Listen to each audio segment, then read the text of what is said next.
सर्पदंश झाला तर याला दवाखान्यात जाण्याची गरज नाही। गेले 300 वर्षापासून इथं एकही पेशंट दगावलेला नाहीये। या देवस्थानाची जागृत देवस्थान म्हणून या परिसरात पूर्ण लौकिक असा एक त्याचा भाग म्हणून प्रसिद्ध म्हणून हे देवस्थान आहे। तसेच इथं सर्पदंश असेल, कुठलाही विंचूदंश असेल, कुठलाही बाधा जर असेल तर इथं ताबडतोब उतारल्या जाते।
आपण बघतोय की कशा पद्धतीने बैलगाड्याचा हा काढला जातोय।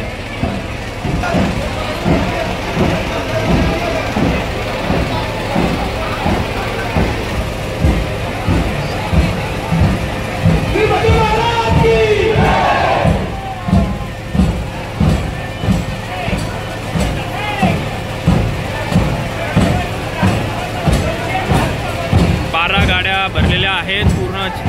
आपण बघतोय की कशा पद्धतीने या 12 गाड्या ओढल्या जात आहेत। पूर्ण विद्यार्थी असेल, मुलं असेल, मुलांनी भरलेल्या कचाकच 12 गाड्या। वाह, 12 गाड्या ओढल्या गेलेल्या आहेत।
Whatever!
चालेल. आज आपण शिवराई येथे आलेलो आहे. शिवराई येथे दरवर्षीप्रमाणे वीरभद्र आणि खंडोबाचा उत्सव मोठ्या प्रमाणात साजरा केला जातो. जत्रेला जे उत्सव आहे मोठ्या प्रमाणात लाखो लोक वैजापूर मतदारसंघातनं असेल किंवा संभाजीनगर जिल्ह्यातनं येत असतात. तर ह्या उत्सवाची रूपरेषा काय आणि कशा पद्धतीने हे आयोजन केलेलं आहे आपण बघतोय. आपल्यासोबत आयोजक आहेत. काय सांगाल की कशा पद्धतीचं नियोजन असतं? आज वीरभद्र व खंडोबा महाराज यात्रा शिवराई पंचकृषीतील एक मोठी यात्रा म्हणून नावाजलेली ही यात्रा पूर्ण संभाजीनगर जिल्हा असेल, वैजापूर तालुका असेल, गंगापूर तालुका असेल, तिथले सर्व भाविक भक्त सर्व ह्या यात्रेसाठी आवर्जून उपस्थित राहतात व ह्या वीरभद्र देवतेच्या दर्शनासाठी आवर्जून येत राहतात. या वीरभद्र देवतेची कथा अशी आहे की हे मंदिर पूर्वी साबरीमध्ये मंदिर होतं. एकदम छोट्या अवस्थेत हे मंदिर होतं.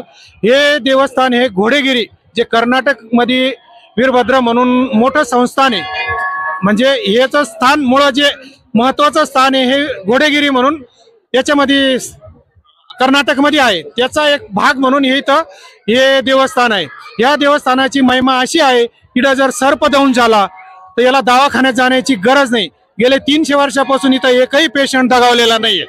या देवस्थानाची जागृत देवस्थान म्हणून या परिसरात पूर्ण लौकिक असा एक त्याचा भाग म्हणून प्रसिद्ध म्हणून हे देवस्थान आहे. तसेच इथं सर्पदंश असेल, कुठलाही विंचूदंश असेल, कुठलाही बाधा जर असेल तर इथं ताबडतोब उतरल्या जाते.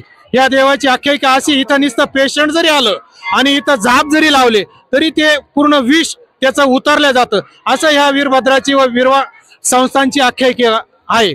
तसेच ही जी परंपरा आहे इथं कीर्तनाचा कार्यक्रम असतो. इथं तालुक्यातील आमदार असो सगळ्यांना निमंत्रित केलं जातं. सन्मान्य जेवढे पदाधिकारी यांना सुद्धा निमंत्रित करून त्यांचा सत्कार यथोचित सर्व जे गावकऱ्यांकडून जे अपेक्षित आहे ते केलं जातं. तसंच आमदाराची सुद्धा मदत ह्या देवस्थानाला खूप आहे. इथं समोरचे प्युअर ब्लॉक मागील समाज मंदिर हे सुद्धा आमदाराने इथं 25 लाख रुपये या देवस्थानाला गेल्या निधीमध्ये दिलेले आहे. तसंच या वीरभद्र संस्थांचं जे कार्यक्रम नियोजित असतात हे 4 दिवसाचे कार्यक्रम नियोजित असतात. त्यामध्ये आखाडा असतो. आखाडाचं बाहेर म्हणजे या जिल्ह्यातले सर्व मल्ल पैलवान लोक या यात्रेनिमित्त या देवस्थानाला भेट देतात व कुस्ती घेऊन आपलं शेवटचं बक्षीस घेऊन जातात.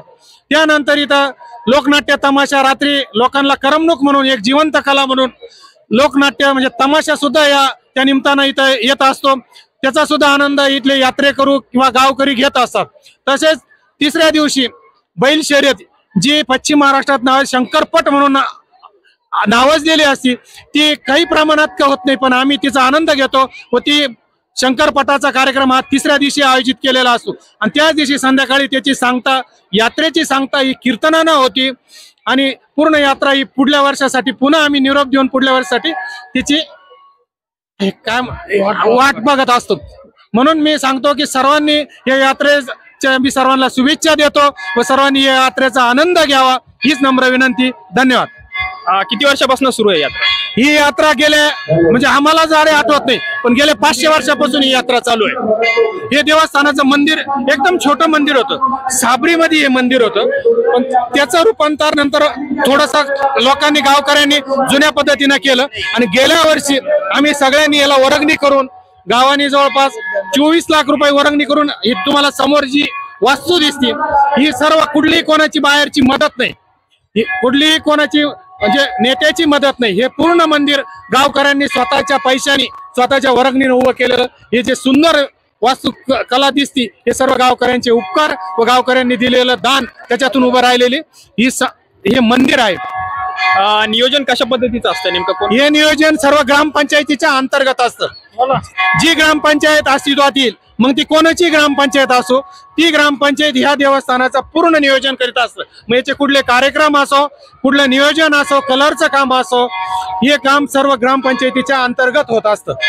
निश्चितच आपण बघतोय की 500 वर्ष असेल त्या वर्षाची परंपरा असलेलं एकमेव ग्राम दैवत आहे. इथली काही आता ग्रामस्थांनी सांगितलेली आहे, सरपंचांनी सांगितलेले आहे की कशा पद्धतीने हे देवस्थान आहे. राजकारण न करता सर्व गाव एकत्र येऊन मोठ्या उत्सवाने हा 500 वर्ष असेल परंपरा चालू आहे आणि आपण बघतोय की कशा पद्धतीने हे नियोजन आहे.